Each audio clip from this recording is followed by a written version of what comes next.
सुकन्या और अदिति दोनों सौतेली बहनें थी। सुकन्या की माँ आशा का उसके बचपन में ही देहांत हो गया था। उसके पिता मनोहर ने दूसरी शादी की और सुकन्या की सौतेली माँ सरिता के घर में आ गई। सरिता ने आते ही पूरे घर को अपने कब्जे में कर लिया। वो हमेशा सुकन्या से पहले अपनी सगी बेटी अदिति पर ध्यान देती थी। मम्मी ये देखो मेरा नया सूट, शाम के फंक्शन में ये कैसा लगेगा? ये तो बहुत सुंदर लग रहा है, रानी लगेगी बिल्कुल मेरी बेटी। मम्मी वो सुकन्या को क्या दोगी पहनने के लिए? वो भी तो हमारे साथ शादी में जा रही है, पहन लेगी कुछ भी जो उसका मन होगा। मेरे पास इतने पैसे नहीं है कि मैं उसके लिए भी नया सूट खरीदूं। वैसे भी तुम्हारे पापा का भी इतना काम नहीं बचा। मेरे लिए तुम्हें नया सूट लेकर देना जरूरी था। बहुत लोग आएंगे वहाँ, क्या पता कोई तुम्हें अमीर घर का लड़का पसंद कर ले। अरे सरिता, कभी कभी अपनी बड़ी बेटी सुकन्या के बारे में भी सोच लिया करो। वो बेचारी भी तो शादी लायक है। बस आ गए अपनी लाडली बेटी के बारे में चिंता करने। पता नहीं कौन से मनहूस दिन मेरी तुम्हारे साथ शादी हुई थी। जब से आई हूँ एक ही नाम तुम्हारे मुंह पर चढ़ा हुआ है। देखती हूँ सुकन्या सुकन्या। अरे तुम्हारी दूसरी बेटी अदिति भी कुंवारी है, वो भी तुम्हारी ही बेटी है। उसके बारे में भी कुछ सोचा करो। मैं हूँ जो पैसे जोड़ जोड़ कर अपनी बेटी को सूट दिलवाए हैं। अब शाम को चलने की तैयारी कर लो, बहुत बड़े बड़े लोग उस शादी में आएंगे। ये तो मेरी सहेली पुष्पा की बड़ी मेहरबानी है जो उसने हमें एक कार्ड दे दिया, वरना हम गरीबों को इस शहर में और इतनी बड़ी शादी में कौन पूछेगा। मनोहर को पता था कि सरिता का स्वभाव बहुत ही खड़ूस है, इसलिए वो चुपचाप अपने कमरे में चला जाता है। शाम को सब लोग शादी के लिए तैयार होते हैं। अदिति बहुत ही सुंदर सूट पहनकर तैयार होती है। सुकन्या के पास तो कपड़े ही नहीं थे। अचानक मनोहर सुकन्या के पास आता है। सुकन्या बेटी ये ले, ये तेरी माँ की साड़ी है, तू ये पहन कर तैयार हो जा। देख कितनी सुंदर साड़ी है, मेरे संदूक में रखी थी, मैं वही ढूंढ रहा था और आज मुझे मिल गई। पिताजी ये माँ की साड़ी सचमुच, ये साड़ी तो बहुत सुंदर है। शुक्रिया पिताजी, आज आपने माँ की ये साड़ी देखकर मुझे बहुत खुशी दी है। हाँ बेटी, अब ये साड़ी पहनकर जल्दी से तैयार हो जा, देखना सबसे सुंदर लगेगी मेरी बिटिया।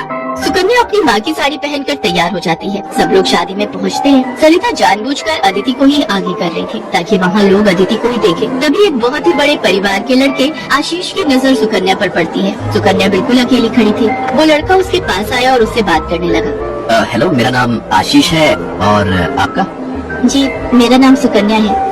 अच्छा नाम है आपका। वैसे आप यहाँ अकेली क्यों खड़ी है? चलिए ना, वहाँ डांस फ्लोर पर सब लोग डांस कर रहे हैं। आशीष को सुकन्या से बात करते देख सरिता आशीष के पास आती है। सुकन्या बेटा, तुम्हारे पापा तुम्हें बुला रहे हैं, इनके साथ अदिति डांस कर लेगी।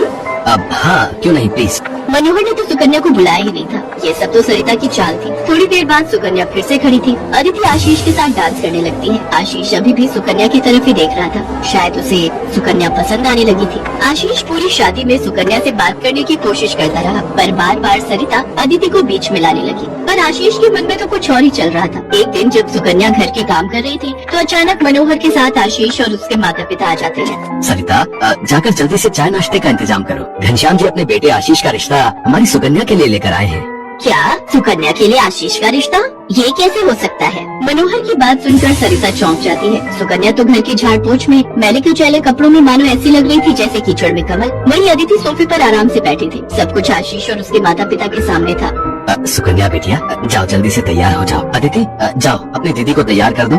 कोई जरूरत नहीं है तुम्हें उसे तैयार करने की। तुम उसकी नौकर नहीं हो जो उसे तैयार करो, अपने आप हो जाएगी तैयार। ये रिश्ता उसके लिए आया है, अदिति उसकी नौकरानी नहीं है। अंदर चल रही सरिता और मनोहर की बातें थोड़ी थोड़ी आशीष और उसके माता पिता के कानों में आ रही थी, इसलिए मनोहर बाहर आ जाता है। मनोहर जी, हमारे बेटे आशीष को आपकी सुकन्या उस दिन बहुत पसंद आई थी और वैसे भी हम आशीष के लिए लड़की ढूंढ ही रहे थे, इसलिए अचानक ही आपको मैंने फोन मिला दिया। मेरी सुकन्या तो बहुत किस्मत वाली है जो आप जैसे इतने बड़े घर का रिश्ता उसके लिए आया, वरना हम तो, मैं आपको क्या ही कहूँ। घनश्याम जी, आपने सचमुच मुझ पर बहुत बड़ा उपकार किया है। नहीं नहीं मनोहर जी, इंसान दिल से अमीर होता है। आपने अपनी बेटी सुकन्या को जो संस्कार दिए हैं वो किसी धन दौलत से कम नहीं।